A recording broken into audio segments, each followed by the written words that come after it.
Petani desa Kecamatan Wonoasri, Kabupaten Madiun digemparkan dengan jasad seorang kakek terbujur kaku di sawah pada Selasa 21 Mei 2024. Sontak saja, mereka langsung melaporkan penemuan tersebut ke perangkat desa, lalu diteruskan ke Polsek Wonoasri. Petugas SPKT Polsek Wonoasri didampingi tim Inafis Polres Madiun lantas mendatangi tempat kejadian perkara atau TKP. Kepala Dusun Klitik Nur Yasin mengatakan, identitas kakek bernama Mulyadi, 74 tahun warga desa Klitik. Menurutnya, korban seringkali menghilang berpergian tanpa arah. Korban yang diduga telah pikun ini, sehari-hari kesibukannya bekerja sebagai pencari rumput. Saat diperiksa, korban telah meninggal akibat sengatan listrik dari jebakan tikus sawah. Kepala Desa Wonoasri Agus Sumaryono menegaskan, pemerintah desa mengikuti regulasi terkait jebakan tikus bertenaga listrik di sawah.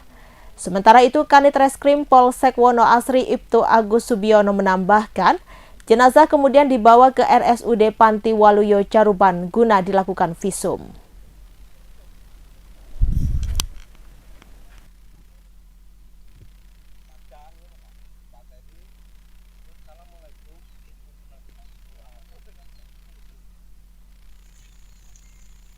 Pak Kepala Desa, pasca setelah kejadian ini, himbauan dari pemerintah desa kepada masyarakat terkait jebakan sengatan listrik ini gimana, Pak?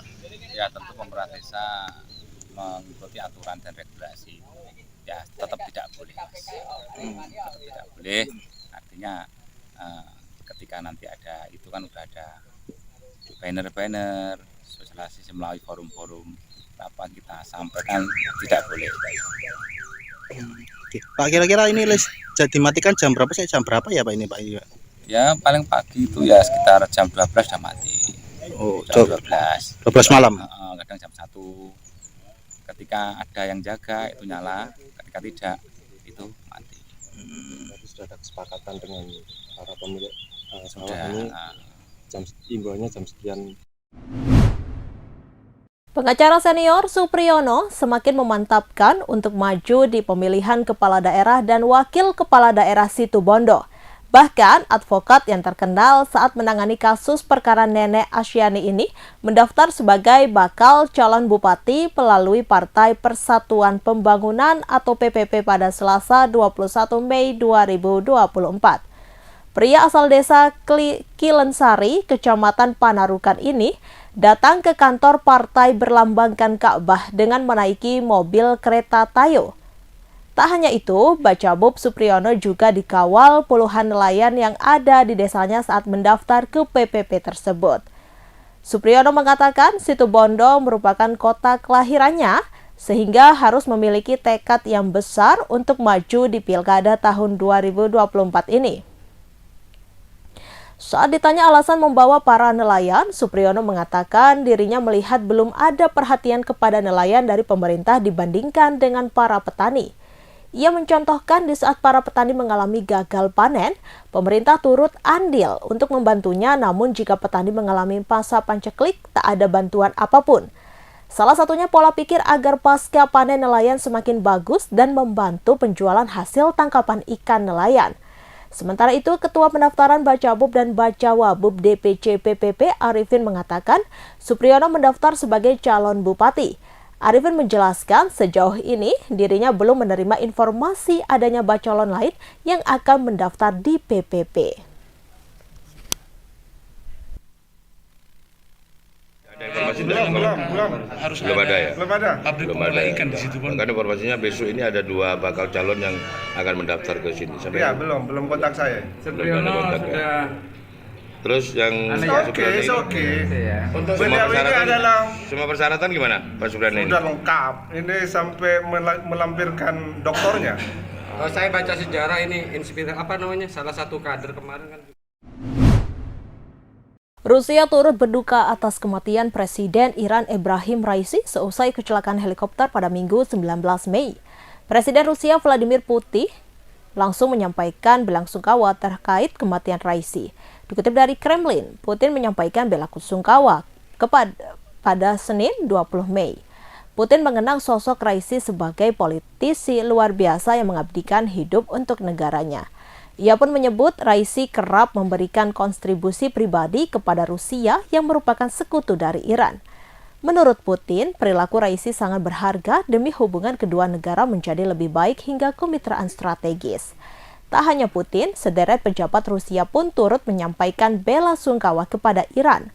Adapun di antaranya Perdana Menteri Rusia Mikhail Mishustin, Wakil Ketua Dewan Keamanan Rusia Dmitry Medvedev. Diketahui sebelumnya Rusia turut membantu mencari helikopter Raisi saat belum ditemukan. Saat itu, Rusia mengerahkan 50 personil penyelamat gunung profesional. Selain itu, Rusia juga mengirim 2 pesawat canggih serta helikopter BO-105 untuk mendukung operasi pencarian.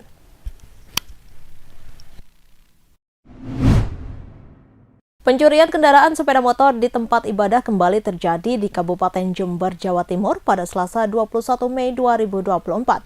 Pencuri tersebut menggasak sepeda motor Honda Beat milik jemaah yang terparkir di Masjid Al-Ibrahimiyah, Desa Kecamatan Gumuk Mas, Kabupaten Jember.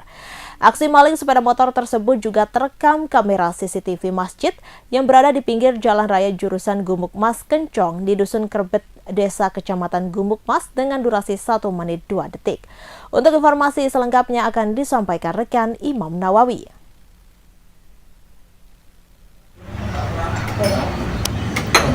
Ya, Tribuners dimanapun Anda berada, aksi pencurian sepeda motor kembali terjadi di wilayah Jember Selatan, tepatnya di Kecamatan Gumuk Mas, Desa Gumuk Mas, Kabupaten Jember. Maling pencurian sepeda motor itu menyasar Masjid Al-Ibrahimi yang berada di desa atau Kecamatan Gumuk Mas, Kabupaten Jember pada saat subuh, tepatnya hari Senin dini hari, tanggal 20 Mei 2024. Dan saat itu pelaku datang dari arah Kecamatan Gumuk Mas, kemudian menghampiri sepeda motor korban, lalu mengotak-atik bagian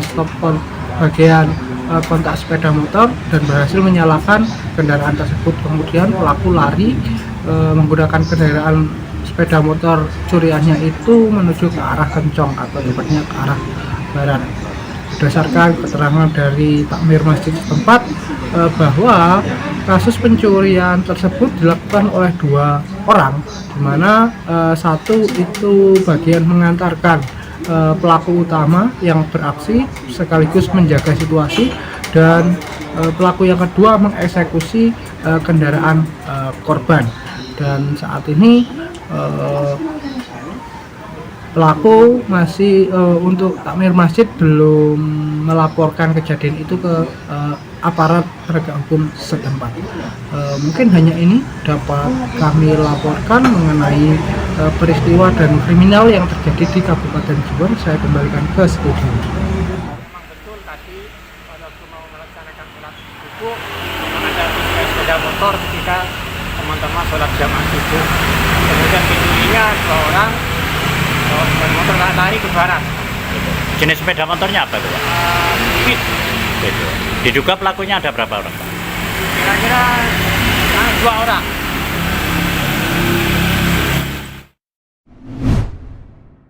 Brigade Al-Quds merilis video yang menunjukkan adegan Brigade Al-Qassam menciptakan hujan bom pada Senin 20 Mei 2024. Dalam video itu tampak pejuang sayap militer Hamas beraksi dari sebuah perkebunan.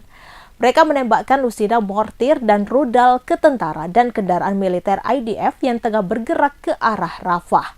Serangan Hamas itu pun diklaim berhasil mengenai sasaran. Suara ledakan juga terdengar menggema seiring dengan rentetan serangan Hamas tersebut. Namun sayangnya Al-Quds ataupun Hamas tak membeberkan total korban jiwa dalam serangan tersebut.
Download Tribun X sekarang.